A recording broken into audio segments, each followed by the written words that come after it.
Yashashga tayyor bo'lgan 120 kvadrat xonadonimiz sotuvga qo'yildi.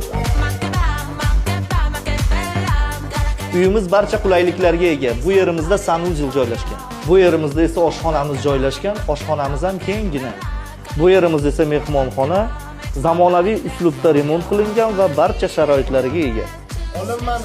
Bu yerimizda esa spalni, mebellari ham zo'r ekan. Spalnimizda ham balkon joylashgan. Shahrimiz bu yerdan juda chiroyli ko'rinar ekan. Bu yerda esa ikkinchi mehmonxonamiz joylashgan. Remontlarga ahamiyat berib qo'yasizlar. Zamonaviy va qulay va chiroyli. Bu yerimiz esa garderob. Do'stlar, bu videoni barcha shahar markazidan uy olaman degan tanishlaringizga jo'natib qo'yasiz. Uyimiz 12 qavatli domning 8-qavatida, lokatsiya Aziya gostinitsasi yaqinida. Murojaat uchun mana shu raqamlarga qo'ng'iroq qilasiz.